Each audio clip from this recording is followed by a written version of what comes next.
थेट आपण जातोय नांदेडमध्ये। नांदेड जिल्ह्यात डिझेलच्या तीव्र टंचाईमुळे शेतकरी हवालदिल झाल्याची ही दृश्य आहेत। हिमायतनगर तालुक्यात पेट्रोल पंपावर डिझेलसाठी शेतकऱ्यांच्या लांबच लांब रांगा लागल्यात। खरीप हंगाम जवळ आलेला आहे आणि त्यामुळे मशागतीची कामं वेगाने करणं अतिशय महत्त्वाचं आहे, अतिशय आवश्यक आहे। आणि असं असतानाच डिझेल अभावी ही कामं आता ठप्प झाली आहेत। शेतकरी रात्रभर कॅन घेऊन पंपावर मुक्काम करतात आणि शेतकऱ्यांनी तात्काळ पुरवठा सुरळीत करण्याची मागणी देखील केली आहे।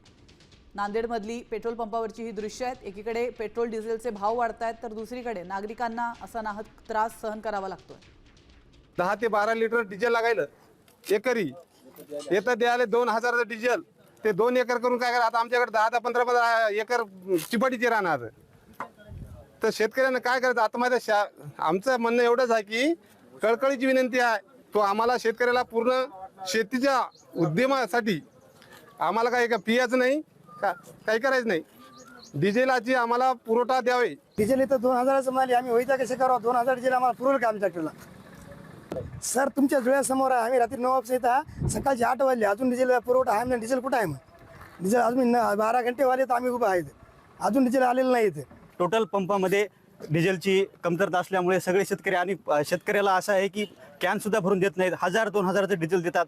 प्रत्येक शेतकऱ्याला पंपावर ट्रॅक्टर आणणं होत नाही कारण बरेच दूरचे प्रत्येक तालुक्यातून शेतकरी इथे येत आहेत। प्रत्येक तालुक्यात पंप नाही आहे। असं करून गव्हर्नमेंटने थोडं लक्ष देऊन काळजीपूर्वक शेतकऱ्याची काळजी घ्यावी।